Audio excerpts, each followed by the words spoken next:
अस्सलाम वालेकुम। सितारों के सफ़र पर खुश आमदीद। आज की वीडियो में हम बात करेंगे कि कैसा रहेगा 2026।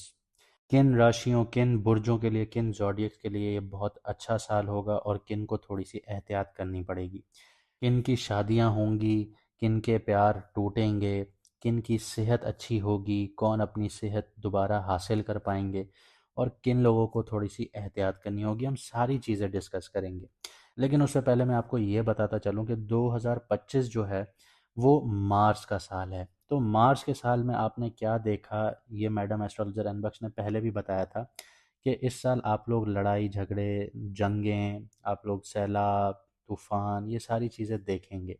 और वही हुआ, क्योंकि मार्स जो है वो आर्मी चीफ का स्टेटस रखता है किसी भी कुंडली में।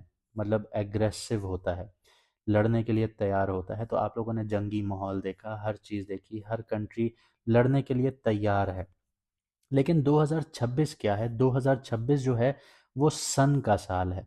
यानी सन जो है वो बादशाह है। वो अपनी अथॉरिटी क्लेम करता है। वो कहता है कि सिर्फ मैं हूँ और कोई नहीं है। तो 2026 में बहुत सारे तख्त गिरेंगे भी। और ये वो वाले तख्त होंगे जो झूठ की बिना पर खड़े थे। क्योंकि जब सूरज की रोशनी फैलती है तो जितने भी अंधेरा होता है या बुरे काम होते हैं वो सारे खुल के सामने आ जाते हैं, वो एक्सपोज हो जाते हैं और वो ख़त्म हो जाते हैं। तो सिमिलरली दुनिया में भी यही चीज़ देखने को मिलेगी कि जो झूठ का निज़ाम है, जो गलत निज़ाम है, वो इस साल आपको गिरते हुए नज़र आएंगे। इसके अलावा 2026 में आपको जो स्टॉक मार्केट्स हैं या क्रिप्टो मार्केट्स हैं या गोल्ड है, वो भी अपनी करेक्शन पर जाते हुए नज़र आएंगे। क्योंकि जो एक बबल क्रिएट हो चुका है वो 2026 में रिसेशन की तरफ नहीं जाएगा, लेकिन मार्केट करेक्शंस की तरफ ज़रूर जाएंगी और ये 20 से 30% तक जाएंगी, जिसकी एक बहुत बड़ी मिसाल आप बिटकॉइन की शक्ल में अब देखना शुरू हो चुके हैं। जो $1,26,000 पे था वो अब $90,000 पर आ चुका है। गोल्ड मार्च तक ऊपर रहेगा, ऊपर बढ़ता हुआ नज़र आएगा, लेकिन मार्च के बाद ये नीचे जाना शुरू हो जाएगा, ये अपनी करेक्शन पर आएगा।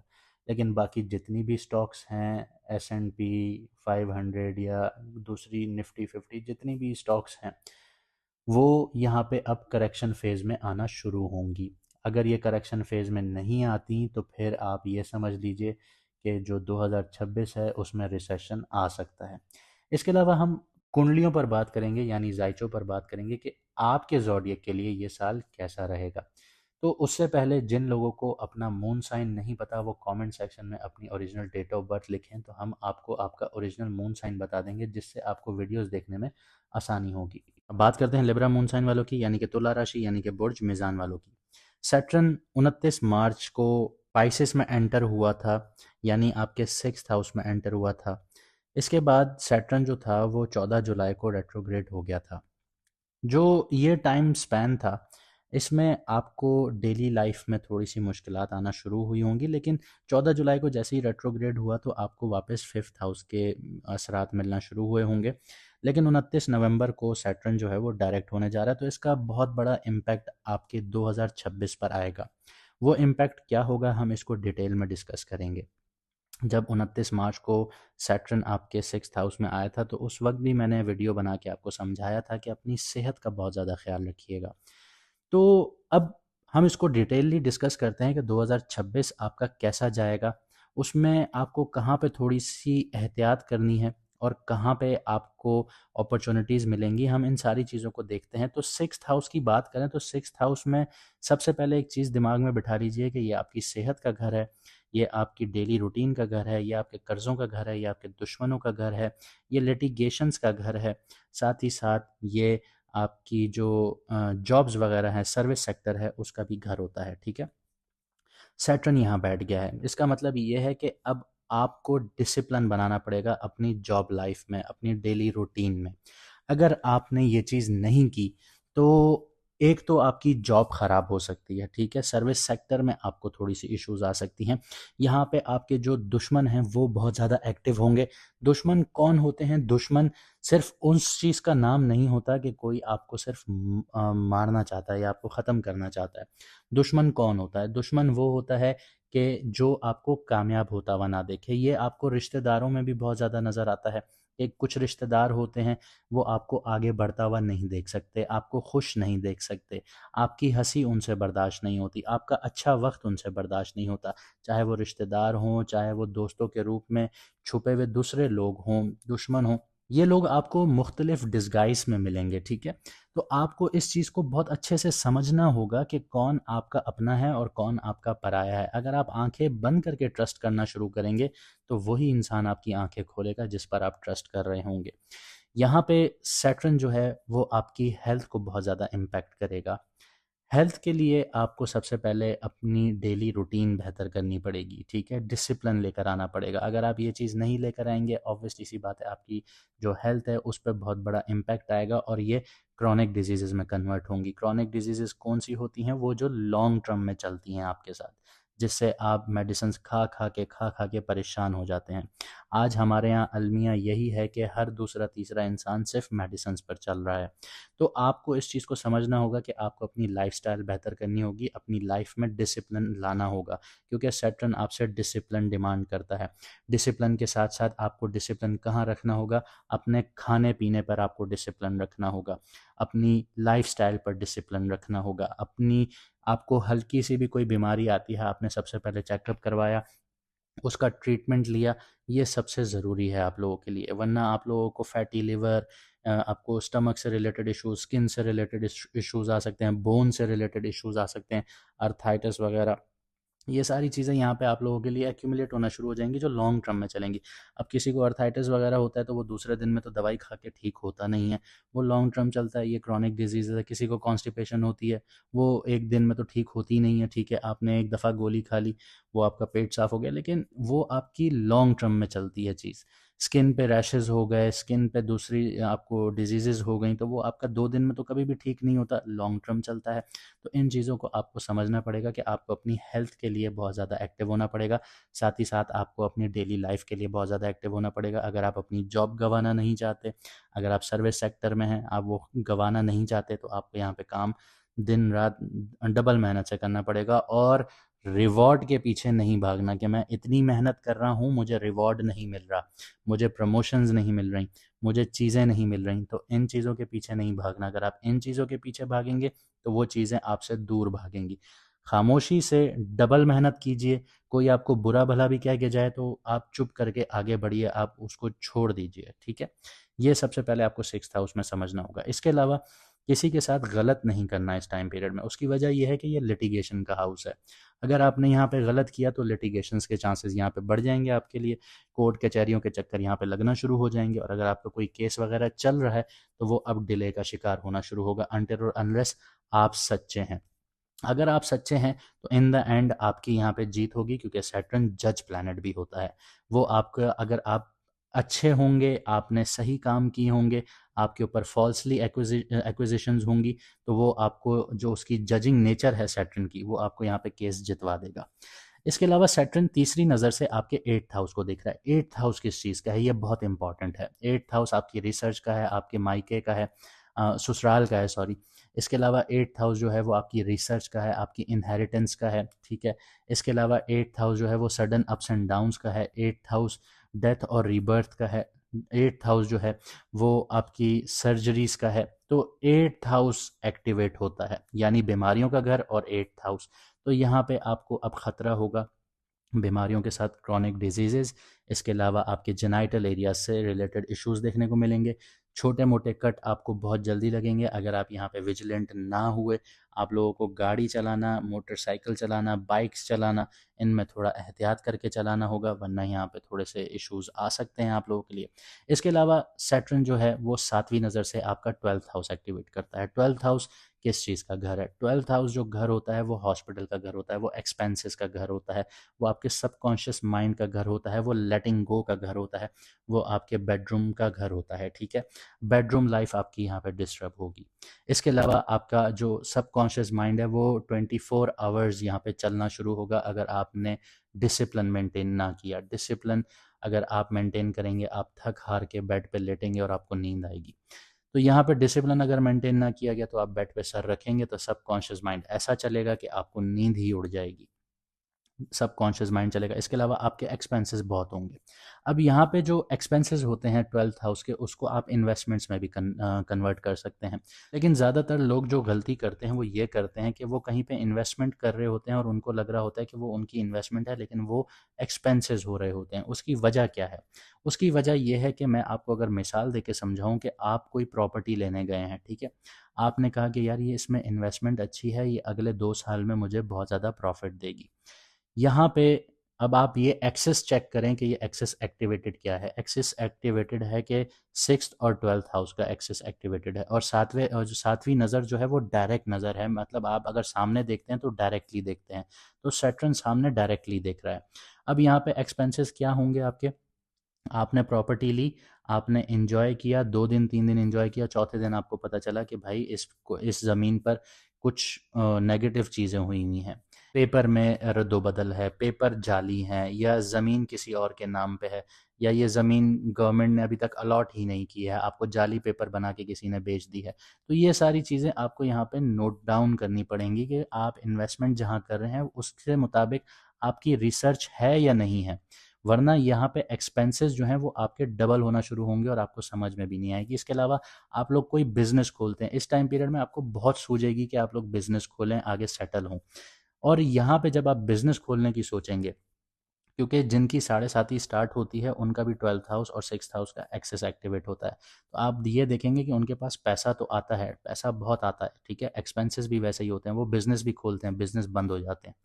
उनकी यही सबसे बड़ी गलती होती है कि रिसर्च प्रॉपर नहीं होती। जब रिसर्च करके आप चलेंगे ना आगे, तो ये जो एक्सपेंसेस वाली चीज़ है ये आपकी इन्वेस्टमेंट में कंसिडर होना शुरू होगी, जो लॉन्ग टर्म में आपको फ़ायदा देना शुरू करेगी। जबकि जब आप इन्वेस्टमेंट करेंगे तो ये समझ लीजिएगा कि आपको फ़ौरन कोई भी प्रॉफ़िट नहीं होगा। आपको लॉन्ग टर्म में बहुत अच्छा मुनाफ़ा होगा, ठीक है? तो आपको इन्वेस्टमेंट और एक्सपेंसेस का यहाँ पे डिफ़रेंस समझना होगा। इसके अलावा जैसे मैंने आपको बताया कि बेडरूम का ये आपका घर है, तो आपकी बेडरूम जो लाइफ़ होती है, पर्सनल लाइफ़ होती है, वो वहाँ पे डिस्टर्ब होती है। इसके अलावा सैटर्न जो देखता है 10वीं नज़र से, वो देखता है आपके 3rd हाउस को। 3rd हाउस में जब भी सैटर्न होता है तो बहुत पॉजिटिव होता है, यहाँ पे आपको ग्रोथ देता है। यहाँ पे आपके लिए सैटर्न एक अपॉर्चुनिटी लेकर आता है। अपॉर्चुनिटी क्या है कि 3rd हाउस जो है वो आपकी कम्युनिकेशन का घर है, 3rd हाउस आपके कॉन्फिडेंस का घर है, 3rd हाउस आपके मीडिया का घर है, 3rd हाउस आपकी राइटिंग का घर है, 3rd हाउस आपकी नेटवर्किंग का घर है, ठीक है? अब सैटर्न यहाँ 10वीं नज़र से देख रहा है। 10वीं नज़र क्या है? कार्मिक नज़र है। कार्मिक नज़र वो होती है कि जो आप कोई भी कर्म करते हैं या कोई भी काम करते हैं और वो गलत काम होगा, आपके मन को पता होगा गलत काम है, लेकिन आप फिर भी कर रहे हैं अपने फ़ायदे मुनाफे के लिए, तो यहाँ पे सैटर्न आपको फ़ौरन फ़ौरन फल देगा 3rd हाउस में। अब 3rd हाउस में अगर आप पॉजिटिवली 3rd हाउस को यूटिलाइज़ करना चाहते हैं तो वो क्या है यूटिलाइजेशन उसकी, कि आपका कॉन्फिडेंस जो है वो टूटेगा, शैटर होगा, दोबारा बनेगा। और जब दोबारा बनेगा तो वो ऐसा बनेगा कि आपका कोई कॉन्फिडेंस तोड़ नहीं पाएगा। आपकी कम्युनिकेशन टोन अगर ख़राब थी तो वो अब आपकी कम्युनिकेशन ऐसी ग्रोथ देगा आपको कि आप कहेंगे कि मेरी ऐसी कम्युनिकेशन पहले थी नहीं और लोग मुझे सुनना पसंद करते हैं। इसके अलावा सैटर्न जब आपके 3rd हाउस को देखता है तो अगर आप मेहनत करेंगे मीडिया से रिलेटेड, कम्युनिकेशन से रिलेटेड, राइटिंग से रिलेटेड फील्ड्स में, तो वहाँ पे आपको ग्रोथ देखने को मिलेगी, क्योंकि कार्मिक नज़र जा रही है वहाँ पे। कार्मिक क्या है कि जो काम करेंगे अपनी ईमानदारी से करेंगे तो वहाँ पे उसके कर्म के आपको फल भी मिलना शुरू हो जाएंगे। तो आपको मेहनत डबल करनी है। यहाँ पे आपका 3rd हाउस एंगेज होगा तो यहाँ पे आपकी ग्रोथ होगी। उसकी एक और वजह भी है, मैं आपको आगे बताता हूँ। जुपिटर बैठा है आपके 9th हाउस में, आपकी लक आपका बिल्कुल साथ देगी। यहाँ पे आपकी एक्सपेंड होगी लक, आप कोई भी काम करेंगे आपकी लक यहाँ पे साथ देगी, ठीक है? मतलब आप सैटर्न की हार्डशिप को तो फेस कर ही रहे हैं, लेकिन लक जब आपके साथ होगी तो वो हार्डशिप थोड़ी कम हो जाएगी। इसके अलावा जुपिटर जो आपके 9th हाउस में बैठा है तो आपको रिलीजियस पॉइंट ऑफ व्यू से अगर मैं बात कर रहा हूँ तो आप यहाँ पे एक्सपेंड होना शुरू होंगे, रिलीजियसली आप थोड़ा एक्सपेंड होंगे। कल के जो आपके भरम थे, आपने जिस हिसाब से भी अपना रिलीजन पढ़ा था या आप उन एक्टिविटीज़ में इन्वॉल्व थे, तो अब आपको समझ में आएंगी चीज़ें कि यार जो मैं चीज़ें कर रहा था उनका असली मकसद था क्या, क्या वो सिर्फ एक कही हुई बात थी या वो रिटन थी, वो हमारे स्क्रिप्चर्स में रिटन थी। जैसे हम कुरान पढ़ते हैं तो कुरान में जो चीज़ें आपने अरबी में पढ़ी, अब उसका आपको मतलब समझ में आएगा कि यार ये था क्या। आपको ये समझ में आएगा कि कल को मुझे जो किसी बंदे ने समझाया था वो तो इस चीज़ से रिलेट ही नहीं करता, वो तो अपनी बात मिला के चला गया। तो यहाँ पे आपकी ये वाली विंडो भी खुलेगी। इसके अलावा आपके गुरु, आपके मेंटोर्स, आपके फादर, इनसे आपको फ़ायदा हासिल होगा। इसके अलावा जो लोग हायर एजुकेशन हासिल करना चाहते हैं, अपने स्किल्स इम्प्रूव करना चाहते हैं, तो आपके लिए अभी गुड टाइम है, बेहतरीन टाइम है कि अगर आप ये इनिशिएट करते हैं इन चीज़ों को, तो ये आपके लिए एक गोल्ड माइन है और ये आपको लॉन्ग टर्म में इतना दे के जाएगी कि आपकी सोच है। इसके अलावा ये आपके फॉरेन ट्रैवल्स का घर है। आप अगर ट्रैवलिंग करना शुरू करेंगे, मतलब फॉरेन ट्रैवल से मुराद सिर्फ ये नहीं होता कि इंटरनेशनल ट्रैवल, फॉरेन ट्रैवल से मुराद ये होता है कि जिस स्टेट में आप पैदा हुए हैं उससे आउट दूसरी स्टेट में अगर आप जाते हैं तो वो भी आपकी ट्रैवलिंग है। और यहीं मैं अगर आपको एक चीज़ बताऊं कि जैसे आपका 12th हाउस भी एक्टिव है, तो 12th हाउस भी आपका फॉरेन का घर है। तो फॉरेन से रिलेटेड अगर आप बिजनेस वगैरह कर रहे हैं तो उसमें भी रीमॉडलिंग होगी, रीस्ट्रक्चरिंग होगी, वो भी टूटेगा, दोबारा बनेगा। कहाँ पे आपकी गलतियाँ थी आपको समझ में आएंगी, आप दोबारा उस चीज़ को जनरेट करेंगे। तो 12th हाउस के साथ साथ आपको 9th हाउस और 3rd हाउस भी यहाँ पे सपोर्ट करेगा। तो यहाँ पे आपके पास अपॉर्चुनिटी आ जाती है कि आप अपना बिजनेस वगैरह अगर सेटल करते हैं तो बाहर के मुल्क में आप दोबारा से कर सकते हैं, रिसर्च वगैरह के साथ कर सकते हैं। अगर रिसर्च वगैरह करेंगे, अपने स्किल सेट अपग्रेड करेंगे, तो यहाँ पे आपको फ़ायदा होगा। इसके अलावा जुपिटर जो है वो 2 जून तक आपके 9th हाउस में बैठेगा, उसके बाद ये आपके 10th हाउस में चला जाएगा। लेकिन जुपिटर जब 9th हाउस में बैठा रहेगा, ये अत्याचारी पोजीशन में होगा। अत्याचारी पोजीशन क्या होती है कि जुपिटर फास्ट फॉरवर्ड स्पीड पर होता है, मतलब बहुत तेज़ी से आगे बढ़ रहा होता है। ये जब जुपिटर जब भी तेज़ी से आगे बढ़ता है तो ये बहुत जल्दी उन अपने जो फल होते हैं वो देता हुआ जाता है। जब ये बहुत जल्दी फल देता है तो इंसान को समझ में नहीं आता, वो एकदम से चीज़ों को होल्ड नहीं कर पाता। इसकी बहुत बड़ी मिसाल ऐसी है कि अचानक से आप किसी को पैसा दे दें तो उसको समझ में नहीं आता कि मैं इसको कैसे होल्ड करूं। होल्डिंग पावर हर किसी के पास नहीं होती। उसको समझ में नहीं आता कि इन्वेस्टमेंट कहाँ करनी है, उड़ाना कहाँ है, अपने लिए क्या करना है। तो यहाँ पे चीज़ें आपके साथ ऐसे ही होंगी कि आपकी लक भी आपको ऐसा साथ दे रही होगी कि आपको समझ में नहीं आएगी कि सही फैसला कौन सा है, क्योंकि जुपिटर की अत्याचारी पोजीशन है। तो इस चीज़ को बहुत अच्छे से दिमाग में बिठा लीजिएगा कि आपको किस तरह से आगे मूव करना है। जुपिटर की 5वीं नज़र आपके फर्स्ट हाउस में है। आपकी वाइटलिटी अच्छी होगी, आपकी जो पर्सनैलिटी है वो ग्रूम होना शुरू होगी। लोग आपको यहाँ पे बहुत ज़्यादा मैग्नेटिक आपको बनाएगी आपकी पर्सनैलिटी। लोग आपकी तरफ यहाँ पे बहुत ज़्यादा माइल होना शुरू होंगे। इसके अलावा जुपिटर 9th नज़र से आपके 5th हाउस को देखता है, जहाँ पे सैटर्न पहले बैठा हुआ था। यानी पहले आपकी रोमांटिक लाइफ थोड़ी सी डिस्टर्ब हो रही थी, कोई आपका आप ये समझ लीजिए कि आपकी डेट्स थी या आपका लव अफेयर चल रहा था तो वो बार बार टूट रहा था, उसमें कंसिस्टेंसी नहीं थी। लेकिन अब आपको दोबारा आपका प्यार भी मिलेगा, आपकी रोमांटिक लाइफ भी यहाँ पे इग्नाइट करेगी। साथ ही साथ आपके बच्चों से रिलेटेड आपको खुशियाँ मिलेंगी। ठीक है, बच्चों से रिलेटेड आप लोग खुशियाँ देखेंगे 2 जून से पहले पहले 2026 में। इसके साथ साथ ये आपकी क्रिएटिविटी का घर है, तो क्रिएटिव माइंड आपका बहुत अच्छा चलेगा, एक्सपेंशन देखने को मिलेगी। इसके अलावा ये आपकी स्पेक्यूलेटिव इन्वेस्टमेंट्स का घर है, मतलब क्रिप्टो, लॉटरी, इन चीज़ों में अगर आप लोग क्रिप्टो स्टॉक्स, लॉटरी वगैरह में अगर आप लोग इन्वेस्टमेंट्स करते हैं, जैसे बॉन्ड्स वगैरह हैं, तो वहाँ पे भी आप लोगों को फ़ायदा हासिल होगा। ठीक है, 2 जून से पहले पहले 2026 तक। तो यहाँ पे आपको ये फ़ायदा होगा, लेकिन रिसर्च अच्छी रखिएगा, क्योंकि जुपिटर जो है वो अत्याचारी पोजीशन में है। अगर आपने बिना रिसर्च के, बिना प्रोफेशनल एडवाइस के, बिना समझ के आपने इन्वेस्टमेंट करना शुरू कर दी तो वो पैसा आपका डूब भी सकता है। इसके बाद 2 जून के बाद जब जुपिटर आपके 10th हाउस में आएगा तो आपका करियर में अपलिफ्टमेंट देखने को मिलेगी आप लोगों को। आपको प्रमोशंस, जॉब मिलना, जॉब आपके पास बहुत होंगी, आपके पास ऑप्शंस आना शुरू हो जाएंगे। आप लोगों को प्रमोशंस मिलेंगे, बेनिफिट्स मिलेंगे, बोनसेस मिलेंगे, फेम मिलेगी, लोग आपको पहचानेंगे आपके काम की वजह से। उसके अलावा जुपिटर 5वीं नज़र से आपके 2nd हाउस को एक्टिवेट करेगा तो बैंक बैलेंस भी आपका बढ़ेगा, आपकी फैमिली में आपकी इज्जत होना शुरू होगी, आपकी ज़बान में भी एक नॉलेज झलकेगी, आपके खान पान में भी आपको बहुत अच्छा एक वैरायटी वाला खाना मिलना शुरू हो जाएगा। मतलब एक होता है कि आप एक घर का खाना रोज़ खा रहे हैं, फिर जब जुपिटर इस घर को देखेगा तो उसकी एक आप ये समझ लें एनर्जीज ही ऐसी हैं कि वो एक्सपेंड करता है। तो आप घूम घूम के खाने खाते रहेंगे कि इधर जा रहे हैं, उधर जा रहे हैं, कभी कौन सी डिश ट्राई कर रहे हैं, कभी कौन सी कर रहे हैं। तो ये सारी चीज़ें आप एक्सपीरियंस करेंगे 2 जून के बाद। जुपिटर यहाँ से 10th हाउस से बैठ के 7वीं नज़र से आपका 4th हाउस एक्टिवेट करेगा। ये सबसे इम्पॉर्टेंट चीज़ है।